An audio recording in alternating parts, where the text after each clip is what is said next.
Ladies and gentlemen, welcome back to the channel. Today I have Luke Mulks, the head of business development from Brave.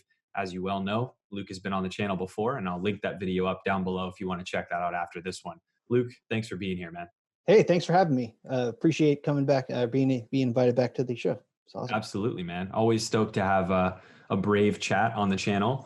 And today, guys, we're going to cover a lot of content about Brave and what they're doing in terms of privacy and how the browser itself out of the box is built to give you that privacy that you deserve online. And then we're also going to talk about some of the cool Brave features that are coming through the pipeline that you need to be listening and watching for. Cool. So first thing I wanted to do, Luke, is ask you to give a little bit of a synopsis for people that might not be aware of it. There was a study that was done independently out of I think the Trinity College in Ireland, about how Brave is postured from a security and privacy perspective out of the box. So if you download the browser right away, how private is it? Can you talk about that study and what the findings were? Yeah, I mean, I think there are some things that Brave does just out of the box, and the amount of care that we put into privacy protection is like above and beyond anywhere I've worked before. And certainly when it comes to like mainstream browsers, like Yeah. we were really early, really out in front of this, and so initially, like, and what the study found was basically it kind of pulled all these different browsers and found that when it comes to like network connections and then Hmm. also what Brave's trying to do around like fingerprinting protection, Hmm. and especially, and we can talk about that too, this new feature that we have that's making its way through nightly to our release channel around fingerprinting protection is pretty cool.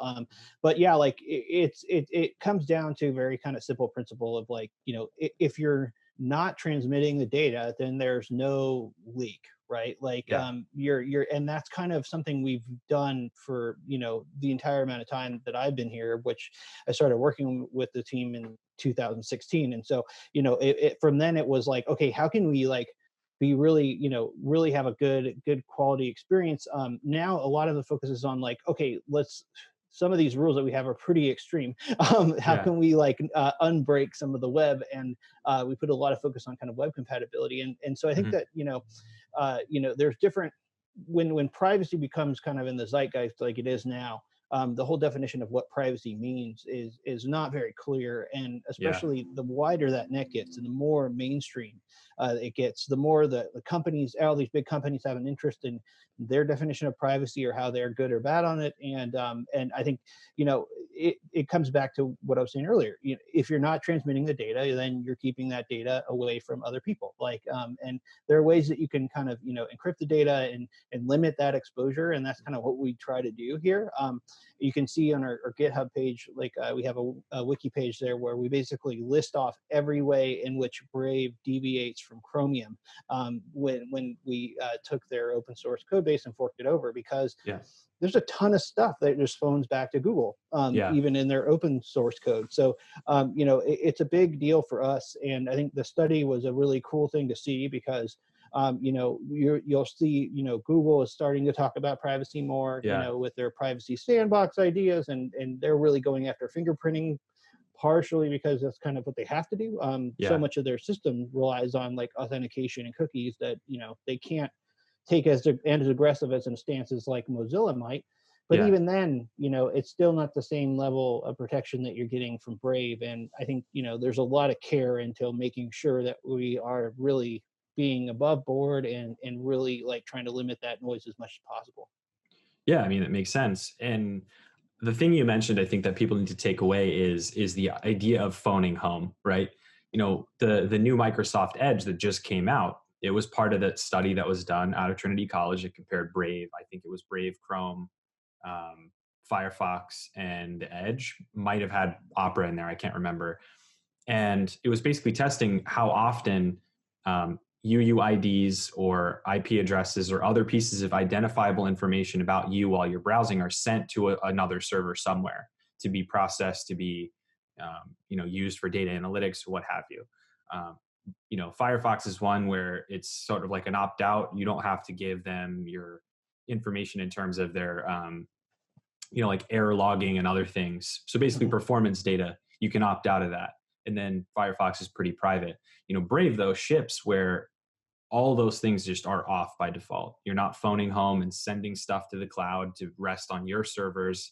You don't need a user account to use the features that you guys have.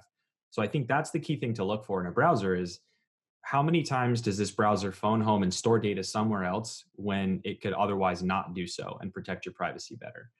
That's exactly right. And I think the other thing, like you touched on it too, with the login piece, right? Like Hmm. the way we think about even sync, which is Yeah. something that we've gone, we brought something to market. We've gone back to the drawing board. We're releasing it again, to Yeah. try and be more robust and give more of that functionality. Because if we really want to compete, we've got to make something that anybody can switch from Chrome over to, and not even care about privacy really. Like it Yeah. just has to be a really good experience. And so yeah, like even when it comes to like having an account that you log in, we realize that the web was built on these kind of first party to first party relationships, Yeah.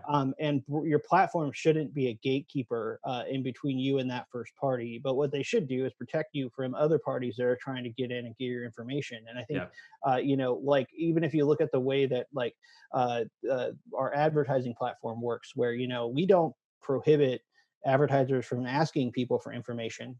People can supply them that information, and then they have that relationship.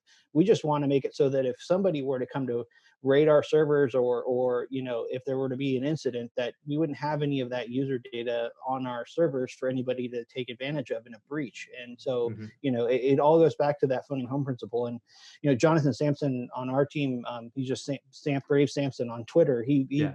actually did a blog post a little while ago where he recorded back, and it was before that study came out, where he just basically like tested out phoning home just from startup from different browsers, and it just there's just so much noise that we've become accustomed to, and it's all happening behind the scenes. Like nobody sees this happening unless you have Yeah. like dev tools open, or like you run Wireshark, and that's Yeah. like small set of the population. So yeah, I Right. think yeah, it takes a lot of care to put these things into a product that you want millions of people to touch. But I think we've got a really great team of people that are dedicated to making sure that we can bridge that gap without losing that web usability. Yeah, for sure. And moving into a time where I think privacy is becoming more and more important to people, just naturally by course of learning about it and realizing that so much of our world is dominated by unnecessary collection of information. A lot of times, information that's collected about you isn't even used for anything, Right. and so it just sits there, and then it could be shared with someone else, and you have these like crazy secondary, tertiary, you know relationships with your data being passed along, and you have no idea where it went.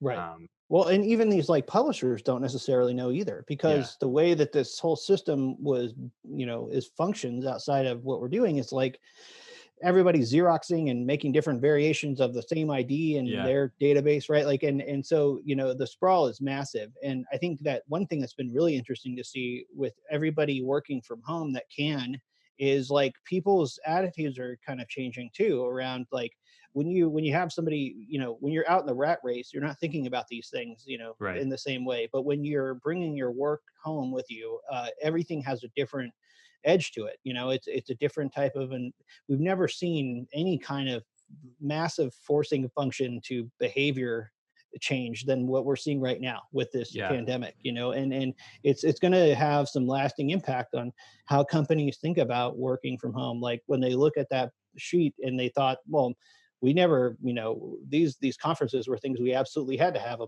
army of people at, and then they see, well, wait a minute, we saved like $500,000 because we Yeah. didn't send all these people there. It's like Yeah. you can't argue with like what's getting through, but Hmm. I don't know. I've never witnessed anything like this before, where you got this many people working from Yeah. home, like collectively, and it's just kind of like strange kind of circumstances. But I Yeah. think it's another level of like why you should care about your privacy, because your privacy, you've got window shades on your house at home, and you've got locks on your front door. Like this, people care about privacy. It's just when they know what it means, they care about it. Yeah, definitely. And that's the other part of it too, is that you're totally right with this whole COVID-19 thing and people working from home globally. There is this increased awareness because the media is now starting to realize, well, we haven't really covered the fact that phishing, malware, and all these other things, they target people who don't work behind the safeguards that are placed there by security professionals at your company and your office.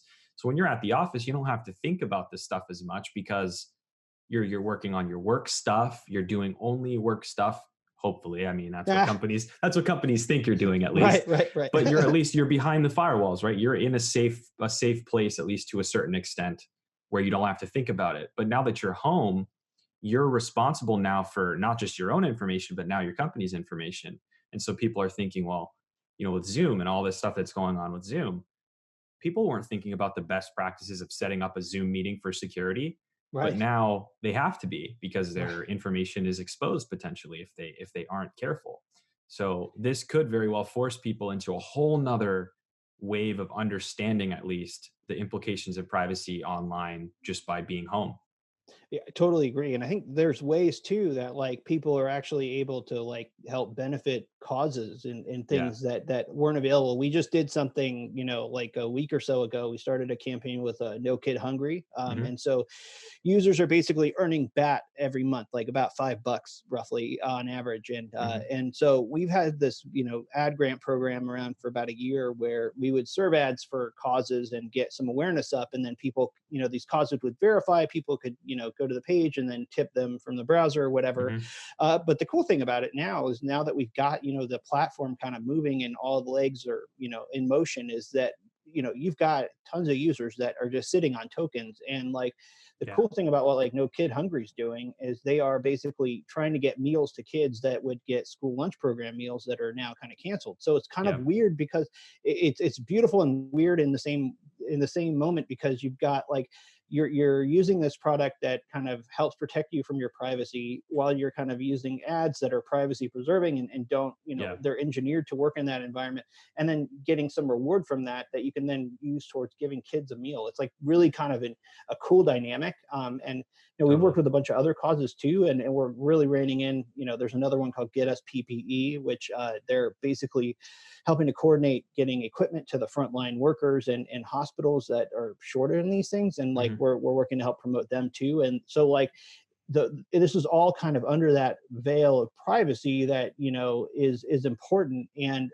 it's just I'm kind of blown away when I look, having worked for the company for this long at where we started to where we're at now. Like we have causes that are accepting crypto, right? Like with Yeah. in a privacy browser with a solution. It's just a really it says a lot like about progress and about like the potential when as these numbers get larger and more people get exposed to the product. We have to basically like make sure that this is something people can use and understand. And Right. to see the growth that we've been able to see has been a good sign. There's still a lot of work for us to do, and I think that every time you have these changes in privacy with the zeitgeist, especially now where like Google's talking about their flavor, et cetera, like Hmm. you have to kind of think, well, try and think ahead of like, okay, if they can't use third party cookies anymore, like what is the next vector going to be, right? Like, and Yep. usually it's going to be more intimate than what the previous one was.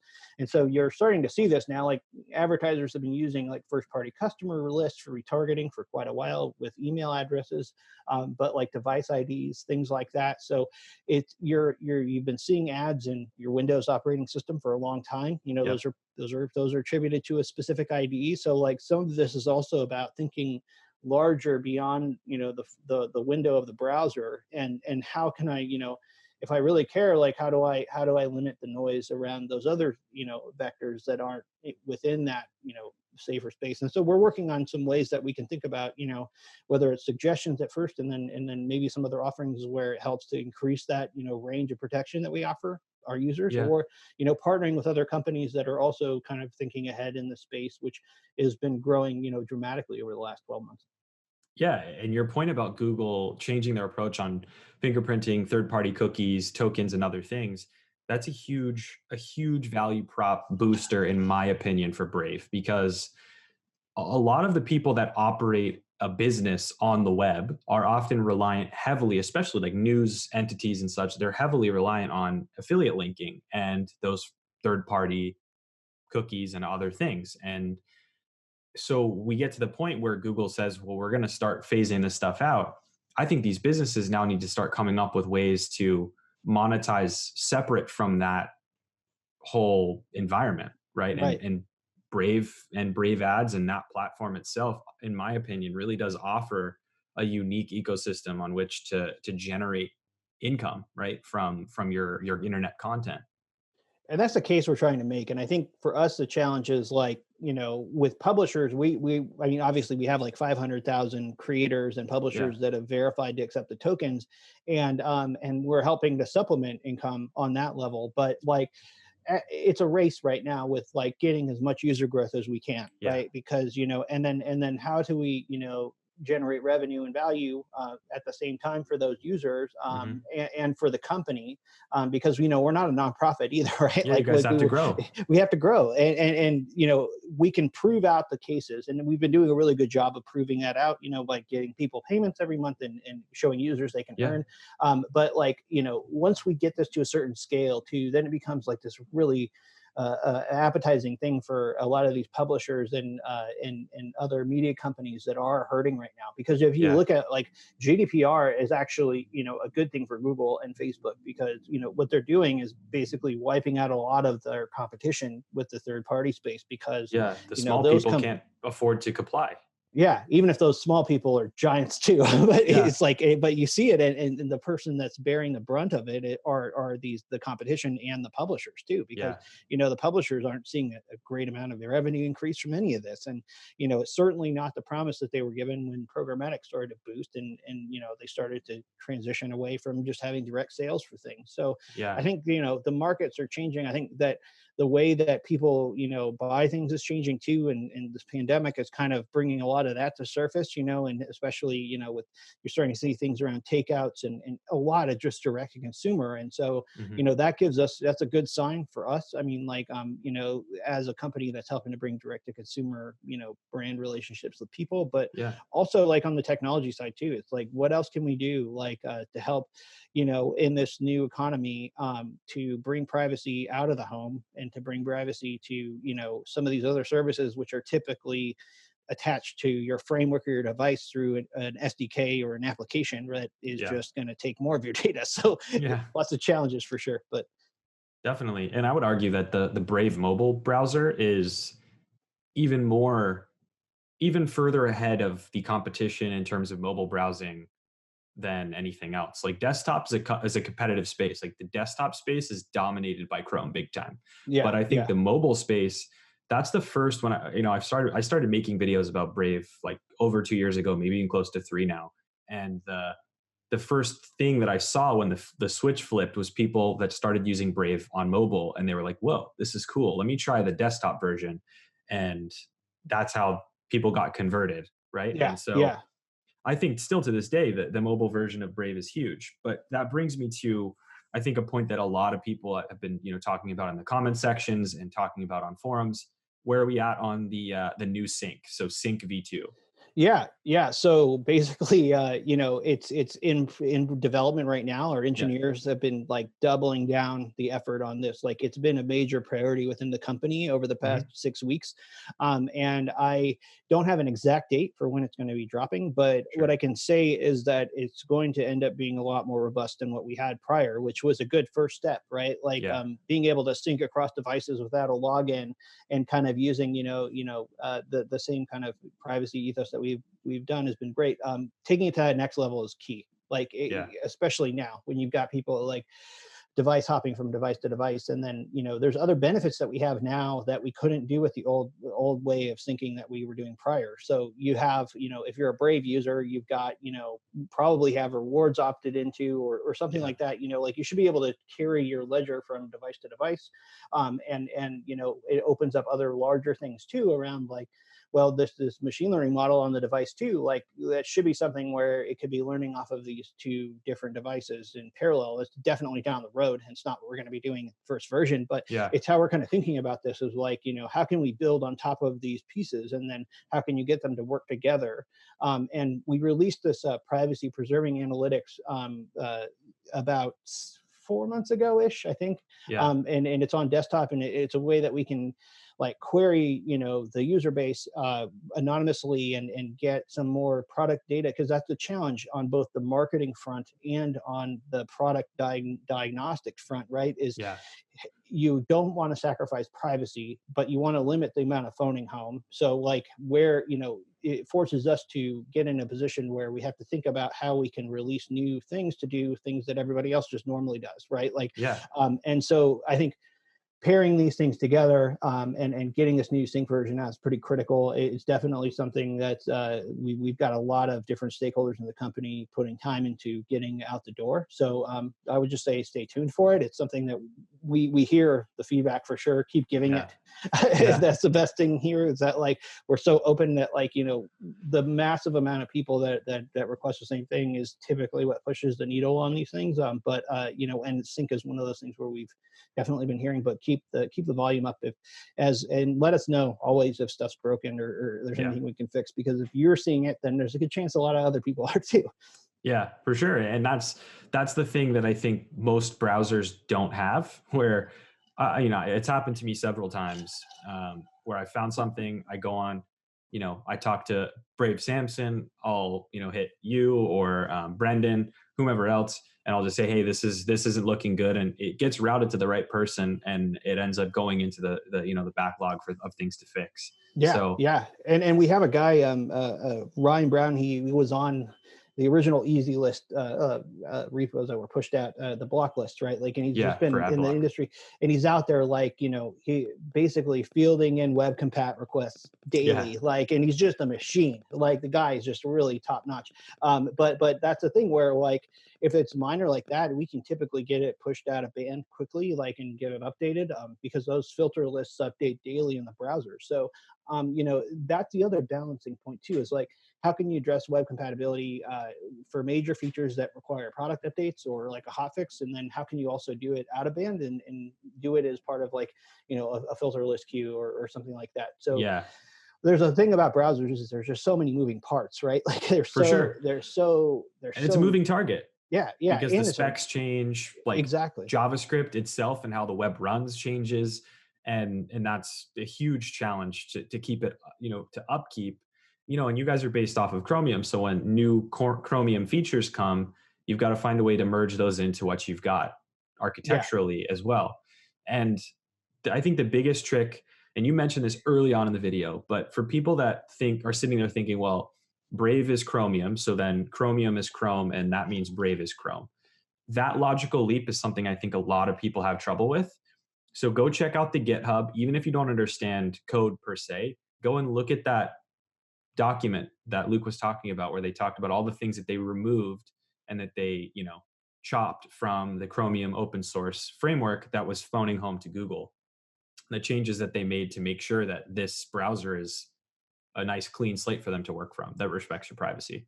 and it's really interesting too, because certain things that are like kind of packaged in a certain way Yeah. also manage to phone home your browsing data too. So like things like safe browsing, right? Like Yeah. where, and it's just kind of ongoing thing where, certain privacy features, or certain security features are there to protect you, but they, at the same time, yeah, they're collecting every site you're going to. Yeah. So like, and that's something people should be mindful of, at least, like, if even if it is for their protection. So there's some of that going on too, like how, and it's all like we were saying earlier, like how many bits can you limit if you have to make a call, and then like if you don't have to make a call, don't make a call, like, Yep. and that's kind of been what we've been operating with as a model. But as the product gets more and more feature rich, it's just another thing that you're naturally just going to be more noise, because you've got more and more moving parts. And so I think the other thing that's been interesting for us here as a platform is to think about, like, okay, how many people are installing apps for things, and how much of that functionality can we bring back to, the browser and the open web, Yeah. and like, why are people motivated to build the app? And a lot of the times it's just money, right? Like, or it's Hmm. ease of use or whatever. But now you've got a situation where people have like hundreds of apps on their phones in some cases, and it's like, Yep. getting lost in that noise is rough. But how much of that can we bring back to a browser experience, right? Like, Hmm. with all the cord cutting that's been going on, like we support native Chromecast in the browser now. We Yep. actually, this week, we announced that on Android we switched that over to our Brave Core code base that we have the desktop browsers on. Much So faster. yeah, much faster. Like a lot of gains, we're still measuring out where all the benefits are from that. Hmm. But I think, like, how much of this can we start to bring into like kind of a unified platform for getting all your media, like maybe like having it work with other things in your house, right? Like and how can we kind of like branch out into those other areas that you typically would need a more risky or less or less secure app to be dealing with these things or interacting Hmm. with them for. And so like it's really an interesting time right now because you know everything's so weird with the pandemic, but also like there's a lot of interesting privacy discussions happening, and then there's a lot of new ways that we can kind of develop the product to address a lot of different needs.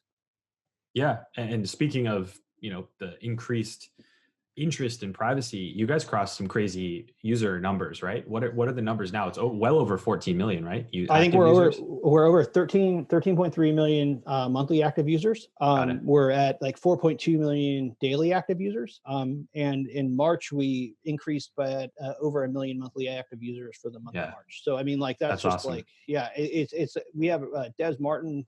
He's on Twitter too. Like he leads our Hmm. marketing team, and like they've been putting a ton of effort into like user growth and like kind of evaluating different, distribution channels, but our organic growth has just been really large, over the past That's month. great. I think probably people are at home, a lot more, but it'll be interesting to see how this trend kind of plays out. And then like other ways that we can feature working from home, work from home solutions. Like it's just the interesting thing about this is like, I saw a really good meme the other day and it had like, like week one of the pandemic, right? And then Yeah, like week like six or whatever. And it's just yeah, like so different, right? totally.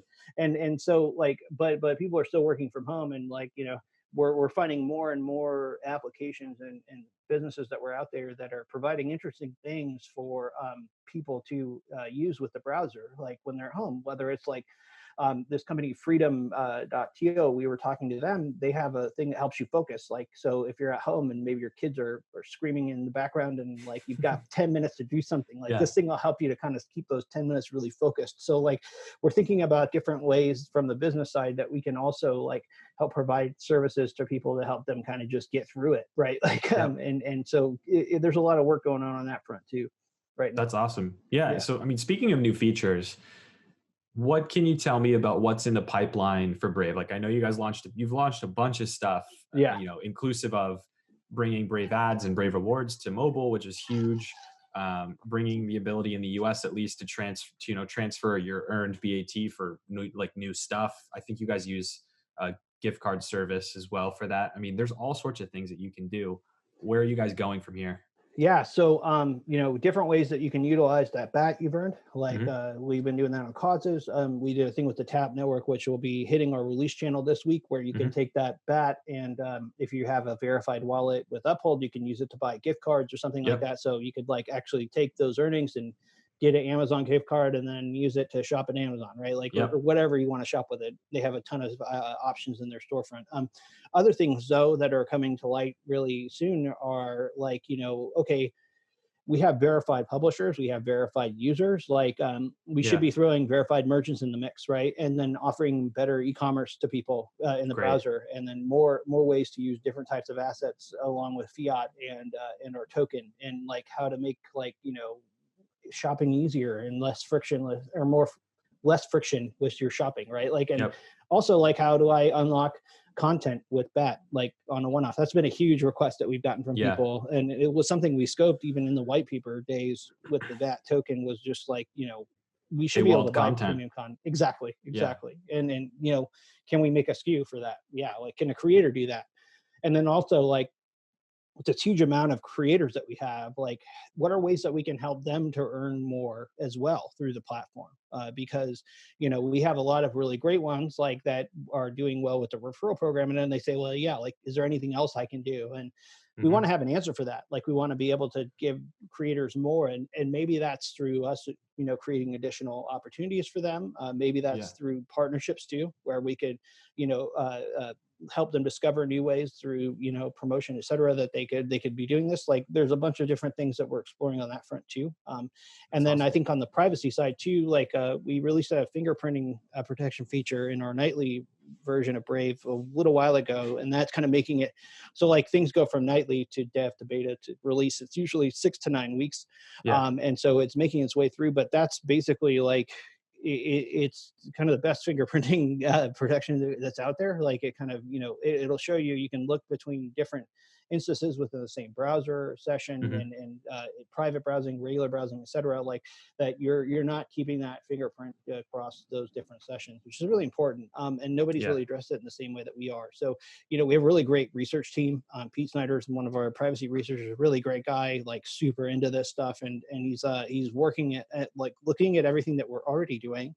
How can we make it better for privacy while Yeah. also, making the web compatibility that much better as well, but also like thinking ahead of like everything's using these like, models like brute forcing with these filter lists and things like that. Like, but how can we use smarter technology with this stuff? Like Apple's done some really great things with intelligent tracking protection. Like, Hmm. how can we do that with what we're doing, that is more in line with, our privacy principles, which are a little bit stronger. Like, but that's because we could come to the market as a new thing, Yeah. that's building new channels and new ways, alternatives for making money too. So, a lot of that's moving forward like constantly, like on an ongoing basis. But I think, just how can I utilize these tokens? How can I make things easier for the everyday person? Like that's where our heads are at right now. And if we're doing our job right, each one of those things is like something with a privacy win, and it's also, in some cases, it's also got this like blockchain,